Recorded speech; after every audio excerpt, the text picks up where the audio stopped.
Hello everyone, welcome to YouTube channel of Krishi Vidyapeeth. तो कल हम लोग डिस्कस किए थे प्लासी के जो battle of Plassey and battle of Buxar. इसमें बैटल ऑफ प्लासी में जो ब्रिटिश इंडिया कंपनी थी, उनको बंगाल, बिहार और उड़ीसा में फ्री ट्रेड के लिए कंसेशन मिल गया था। मतलब they can trade freely without paying tax and also get the zamindari in the 24 Pargana of Bengal. और उन्हें बंगाल में 24 परगना वहाँ का एक क्षेत्र है जो कि 24 गांवों पे मिलकर बना हुआ था, इसीलिए उसका नाम 24 परगना हो गया था। तो 24 परगना क्षेत्र में भी उन्हें जमींदारी मिल गई थी। इससे उनकी आर्थिक स्थिति काफ़ी मजबूत हो गई थी। बैटल ऑफ बक्सर जो हुआ वह एक टर्निंग पॉइंट था हिस्ट्री में। और बैटल ऑफ बक्सर में ब्रिटिश ईस्ट इंडिया कंपनी के जीतने के बाद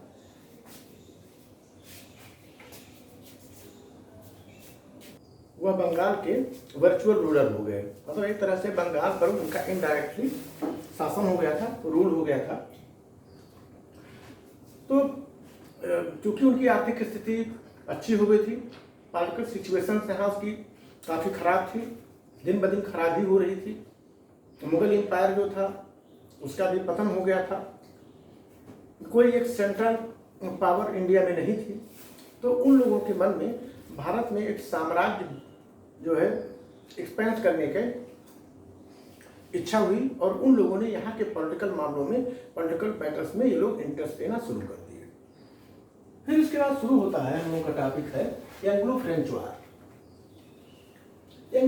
जब ब्रिटिश जो है सशक्त हुए, पावरफुल हो गए, बंगाल वहाँ से प्लासी की युद्ध के बाद, after the battle of Plassey and after the battle of Buxar, तो वो लोग जो है यहाँ पर अपने उपनिवेशिक शासन का ख्वाब देखने लगे। फ्रांसीसी भी यहाँ पर व्यापार करते थे, फ्रांसीसी भी यहाँ पर अपनी शासन सत्ता स्थापित करना चाहते थे। वो भी यहाँ पर अपने पॉलिटिकल पावर को बढ़ाना चाहते थे और इसके लिए ये लोग पॉलिटिकल मैटर में इंटरफियर भी करते थे। और ट्रेड राइवलरी, दोनों में ट्रेड राइवलरी भी चल रही थी। फ्रेंच और ब्रिटिश ईस्ट इंडिया कंपनी एक दूसरे के साथ compete करते थे और एक दूसरे से आगे निकलना चाहते थे। उन लोगों में एक तरह से व्यापारी प्रतिद्वंदिता चल ही रही थी और वो व्यापारी प्रतिद्वंदिता इन लोगों की वार के रूप में कन्वर्ट हो गई। मतलब दोनों एक दूसरे को इंडिया के मार्केट से बाहर करना चाहते थे, क्योंकि it was very profitable to trade in India, trade with India. ये बहुत प्रॉफिटेबल था कि इंडिया के साथ व्यापार करना, इंडिया के साथ ट्रेड करना। तो इसलिए वो लोग एक दूसरे को यहाँ के मार्केट से बाहर करना चाहते थे। उस समय जो साउथ इंडिया था, साउथ इंडिया में 4 मेजर राइवल्स थे, 4 जो है बड़े प्रतिद्वंदी थे, जो कि आपस में एक दूसरे के पावर को चेक करते रहते थे। मतलब एक दूसरे पर अपनी सुपीरियरिटी को दिखाने के लिए आपस में लोग लड़ाई करते रहते थे। एक दूसरे के क्षेत्रों को कॉन्कर करने के लिए, मतलब जीतने के लिए भी आपस में लड़ते रहते थे। The 4 major powers were in South India: Nizam of Hyderabad, Marathas, ruler of Mysore and Nawab of Karnataka. ये 4 पावर्स थे। ये 4 जो है वहाँ पे शक्तिशाली राज्य थे और ये आपस में एक दूसरे से हमेशा लड़ते रहते थे। मुगल एम्पायर था वो भी, उसका पतन हो चुका था। पॉलिटिकल सिचुएशन यहाँ की काफ़ी ख़राब हो गई थी और अब ये लोग पॉलिटिकल अफेयर्स में, मतलब French east India company and British East India company, ये दोनों यहाँ के पॉलिटिकल मैटर्स में इंटरफेरेंस करना शुरू कर दिए। जो इन लोगों की व्यापारिक प्रतिद्वंदिता थी, जो इन लोगों की ट्रेड राइवलरी थी, अब वह पॉलिटिकल राइवलरी में कन्वर्ट हो गई।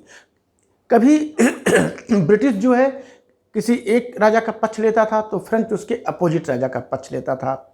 दूसरी चीज़, जो इंटरनेशनल परिस्थितियां थी, जो अंतर्राष्ट्रीय परिस्थितियां थी, वो भी इन दोनों के रिलेशंस को यहाँ पर प्रभावित करती थी।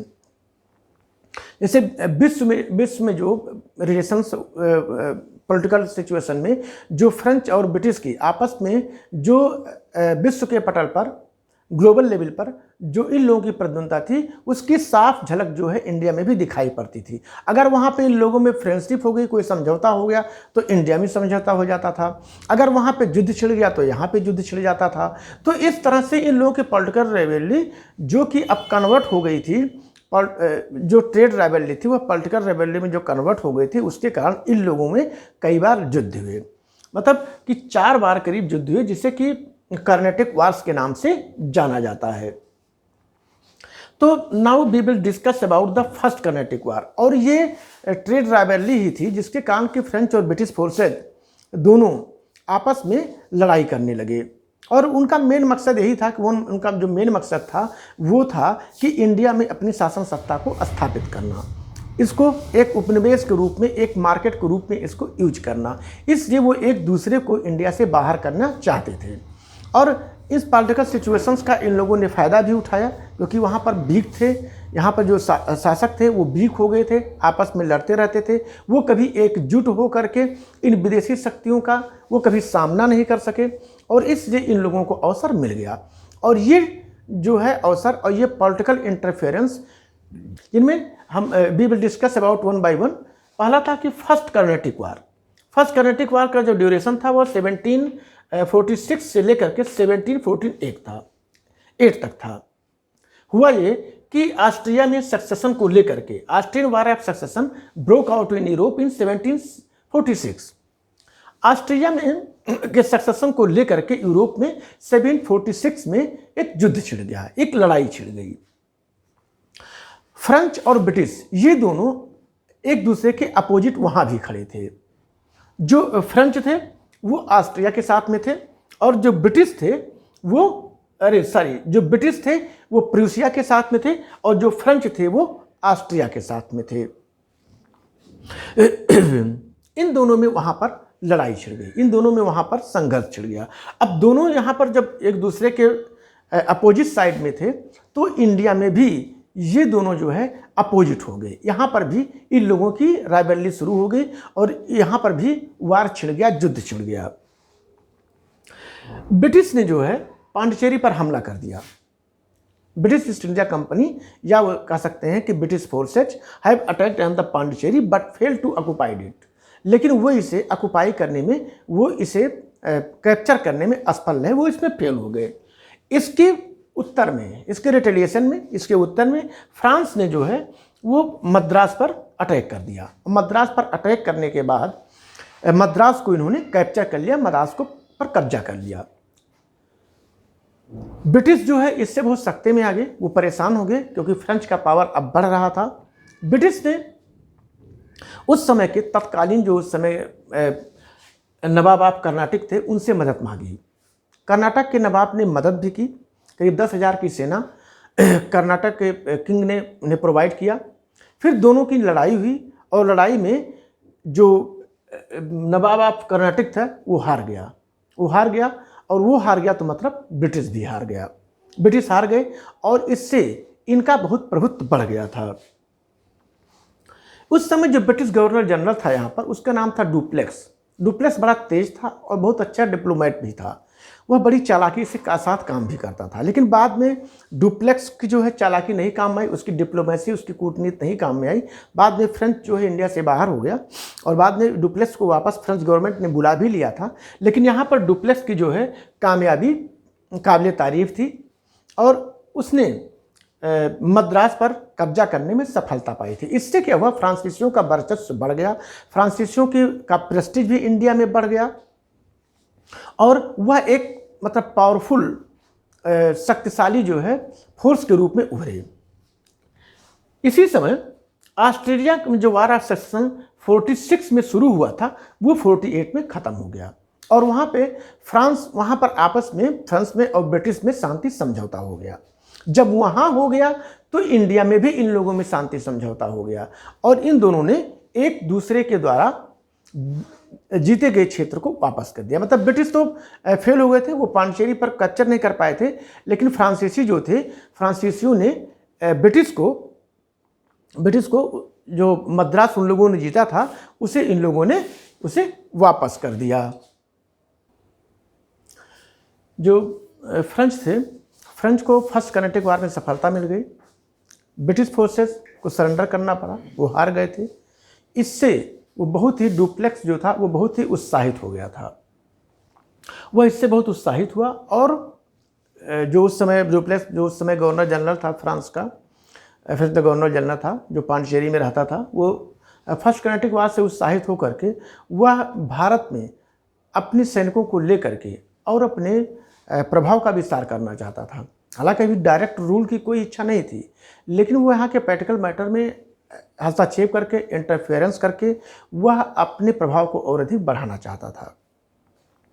या ये कह लीजिए कि भविष्य में वह फ्रांस जो है वह भारत को अपनी कॉलोनी बनाना चाहता था, क्योंकि उसे सफलता मिल गई थी, ब्रिटिश फोर्सेज भी हार गए थे, तो इससे बहुत उत्साहित हुआ। इसी समय कर्नाटक में और हैदराबाद में, जिसे कुछ समय कर्नाटक कहा जाता था, और हैदराबाद में confusion disorder prevailed in the Hyderabad and Karnataka. Karnataka और हैदराबाद में कन्फ्यूजन क्रिएट हो गया और डिसऑर्डर मतलब वहाँ पे अव्यवस्था हो गई वार ऑफ सक्सेशन को लेकर के, क्योंकि इन दोनों इस समय जो दोनों शासक थे, कर्नाटक के शासक और हैदराबाद के शासक, इन दोनों की अचानक डेथ हो गई थी और रूलर का पद जो है वो वैकेंट हो गया था, खाली हो गया था। इन रूलर के पद को लेकर के मतलब कि वहाँ के किंगशिप को लेकर के आपस में प्रतिद्वंदता शुरू हो गई थी। अनवरुद्दीन ने कर्नाटक में अनवरुद्दीन ने क्लेम किया कि वह जो है कर्नाटक का राजा है, लेकिन चंदा साहब ने इसका विरोध किया। चंदा साहब उसके अपोजिट थे और चंदा साहब जो थे वो खुद कर्नाटक का शासक बनना चाहते थे। इसी तरह से हैदराबाद में नासिर जंग और मुजफ्फर जंग, इन दोनों में आपस में लड़ाई होगी वहाँ के शासन सत्ता को लेकर के, वहाँ पर शासन करने को लेकर के इन दोनों में लड़ाई शुरू हो गई। तो ये जो पॉलिटिकल कन्फ्यूजन और पॉलिटिकल सिचुएशन जो उस समय वहाँ पर उपस्थित हुआ, वहाँ पर हुआ उस समय, it gave an opportunity to French to interfere in the affairs of Karnataka and Hyderabad. तो इसने फ्रेंच को एक अवसर दिया कि वो हैदराबाद और कर्नाटक के मामले में हस्तक्षेप करें। चूँकि फ्रेंच एक शक्ति के रूप में उभर रहा था, because he was rising as a power in India. So Chanda Sahib and Nasir जंग एंड मुजफ्फर जंग, चंदा साहब ने फ्रेंच से मतलब कि फ्रांसीसी डुप्लेक्स से, मतलब उस समय जो डुप्लेक्स था उससे उन लोगों ने सहायता मांगी, और जो फ्रेंच कंपनी थी वो सहायता देने के लिए मतलब तैयार भी हो गया। तो यहाँ कर्नाटक में चंदा साहिब और हैदराबाद में मुजफ्फर जंग, इन दोनों लोगों ने फ्रांस से मदद मांगी। अब फ्रांसीसी जो थे, जो फ्रेंच था, फ्रेंच कंपनी थी, फ्रेंच कंपनी ने चंदा साहिब का साथ दिया। अनवरुद्दीन चंदा साहिब का साथ दिया। फ्रेंच की फोर्स और चंदा साहिब की फोर्स दोनों की अनवरुद्दीन से लड़ाई हुई, उसकी अनवरुद्दीन की सेना के साथ लड़ाई हुई। अनवरुद्दीन इसमें मार दिया गया और Chanda Sahib was declared as the ruler of Karnataka, और चंदा साहिब जो है वह कर्नाटक का रूलर डिक्लेयर कर दिया गया। मतलब कि फ्रांसीसियों ने चंदा साहिब को हेल्प करके उसे कर्नाटक का राजा बना दिया, उसे कर्नाटक का शासक बना दिया। और अनवरुद्दीन का जो बेटा था, जिसका नाम था कि मोहम्मद अली, इसका नाम था मोहम्मद अली, मोहम्मद अली भाग गया, भाग करके वह अर्काट चला गया, भाग करके वो अर्काट चला गया। वहाँ पर चंदा साहब और फ्रेंच की फोर्सें ये दोनों भी वहाँ पर अर्काट पहुँची, और वहाँ से अर्काट से फिर मुजफ्फर अली जो है वो तृष्णापल्ली भाग गया। तो फिर ये लोग पीछा करते तृष्णापल्ली पहुँचे। यह देख करके जो ब्रिटिश थे वो काफ़ी परेशान हो गए। उन्होंने देखा कि फ्रेंच पावर जो है अब ये इंडिया में बढ़ता जा रहा है। चंदा साहिब को उन लोगों ने, फ्रेंच कंपनी ने उसे अपना वहाँ का शासक बनवा ही दिया था। इससे ये लोग बहुत परेशान हो गए। अब ब्रिटिश ने सोचा कि फ्रेंच पावर को कम किया जाना जरूरी है, इनके पावर को चेक किया जाना जरूरी है, नहीं तो ब्रिटिश जो है वो इंडिया से बाहर हो जाएंगे। तो इसके बढ़ते प्रभाव को, फ्रांसीसियों के बढ़ते प्रभाव को रोकने के लिए जो ब्रिटिश थे, ब्रिटिश ने जो है मुजफ्फर अली का साथ दिया, मोहम्मद अली का साथ दिया। जो मोहम्मद अली अनवरुद्दीन का बेटा था, उसका साथ दिया इन लोगों ने। ब्रिटिश ने क्या किया, ब्रिटिश फोर्सेज ने क्या किया कि इन लोगों ने अर्काट पर अटैक कर दिया, क्योंकि चंदा साहिब जो थे और फ्रेंच की जो फोर्सेज थी ये सब उस समय तृष्णापल्ली में बिजी थी मोहम्मद अली से लड़ाई में। अवसर देख करके ब्रिटिश ने अर्काट पे अटैक कर दिया, अर्काट पे अटैक कर दिया और अर्काट पर इन लोगों ने कब्जा कर लिया। जब चंदा साहब को खबर मिली और फ्रांसीसियों को खबर मिली कि, क्योंकि कर्नाटक की राजधानी थी अर्काट, जब इन लोगों को खबर चली कि तो ब्रिटिश फोर्सेज ने वहाँ पर कब्जा कर लिया है, उन्होंने कैप्चर कर लिया है, तो वो मुजफ्फर अली से लड़ाई छोड़ करके और भागते हुए फिर वो लोग अर्काट चले आए। अर्काट में चंदा साहिब और फ्रेंच दोनों की फोर्सों का ब्रिटिश से सामना हुआ। ब्रिटिश फोर्सेज ने चंदा साहिब को हरा दिया। चंदा साहिब को पकड़ लिया गया और पकड़ने के बाद उसकी हत्या कर दी गई। यहाँ पर फ्रांसीसी जो है बुरी तरह से असफल हो गए। जो मुजफ्फर अली था उसे कर्नाटक का शासक बना दिया गया इसी समय, और उसको वहाँ का शासक बना दिया। फ्रांसीसियों ने यह देखा कि डुप्लेस का प्रभाव अब धीरे धीरे खत्म हो रहा है और वह जो है लड़ाई में हारता जा रहा है। डुप्लेस को फ्रेंच गवर्नमेंट ने वापस बुला लिया, लेकिन इसी बीच इन दोनों में समझौता हो गया। फ्रेंच में और ब्रिटिश में इन दोनों में समझौता हो गया, जिसे कि ट्रीटी ऑफ पांडिचेरी के नाम से जाना जाता है। 1755 में इन लोगों में आपस में एक समझौता हो गया, जिसमें कि मोहम्मद अली को कर्नाटक का नवाब डिक्लेयर कर दिया गया, कर्नाटक का रूलर डिक्लेयर कर दिया गया, और जो अर्काट को ब्रिटिश ने जीता था वो उसे वापस कर दिया गया। मतलब उन लोगों ने, ब्रिटिश ने उसे वापस कर दिया। तो एक तरह से इन लोगों में एक शांति का समझौता हो गया। इसके बाद फिर एक तीसरी लड़ाई शुरू हो गई, क्योंकि अभी भी फ्रांसीसी जो है वो अपने प्रभाव को बढ़ाना चाहते थे, ब्रिटिश अपने प्रभाव को बढ़ाना चाहते थे। तो इसको लेकर के फिर फ्रांसीसियों में और ब्रिटिश में दोनों में एक बार फिर युद्ध शुरू हो गया, जिसे कि थर्ड कर्नाटिक वार के नाम से जाना जाता है। 1756 से लेकर के 1763 तक, 1756 से लेकर के 1763 तक इन लोगों में का शासन चला। तो जो थर्ड कर्नाटिक वार था वो 1750 से लेकर के 56 से लेकर के 1763 तक शुरू हुआ। फ्रेंच और ब्रिटिश दोनों की प्रद्वंद्वता चल ही रही थी। इसी समय यूरोप में एक बार फिर से लड़ाई शुरू हो गई, जो कि लगभग 7 साल चली। ए 7 year war broke out in the French. और जब वहाँ पे लड़ाई इन लोगों की शुरू होती थी, तो फिर फ्रांसीसियों और ब्रिटिश की लड़ाई यहाँ पे भी शुरू हो जाती थी। वहाँ पर ये दोनों अपोजिट पोजीशन में होते थे। जिस तरफ फ्रेंच होता था उसके खिलाफ ब्रिटिश होते थे। यही स्थिति यहाँ भी थी। ब्रिटिश और फ्रेंच जो है वो दोनों एक दूसरे के खिलाफ रहते थे। शुरुआत में ब्रिटिश फोर्सेज को बंगाल में कुछ सफलता मिली, लेकिन उसी समय काउंट डिलेली, जिसको कि फ्रेंच गवर्नमेंट ने यहाँ का गवर्नर जनरल बना के भेजा था, उसने मद्रास और अर्काट पर आक्रमण कर दिया, अटैक कर दिया, और उसने मद्रास और अर्काट पर कब्जा कर लिया। अब जो ब्रिटिश थे, ब्रिटिश के सामने बहुत बड़ी समस्या हो गई कि फ्रांसीसियों का कद एक बार फिर से बढ़ने लगा था। इन लोगों ने तो major Lawrence, British East India company ने मेजर लॉरेंस के नेतृत्व में, उनके लीडरशिप में एक सेना भेजी गई मद्रास को डिफेंड करने के लिए, जिसे कि और फिर दोनों की लड़ाई हुई। मतलब ब्रिटिश और फ्रांसीसियों की एक बार फिर लड़ाई हुई, जिसे कि बैटल ऑफ वांडीवास के नाम से जाना जाता है। तो बैटल ऑफ वांडीवास जो है 1760 में हुआ था। French finally defeated by British, और इस लड़ाई में जो फ्रांसीसी थे शुरुआती दौर में ब्रिटिश ने उन्हें हरा दिया था। अब यहाँ पर उन लोगों ने अर्काट को भी खो दिया था, उन लोगों ने मद्रास को भी खो दिया था। तो एक तरह से जो फ्रेंच थे वो अपने स्थान को खोते जा रहे थे, उनका पावर धीरे धीरे करके कमज़ोर हो जा रहा था।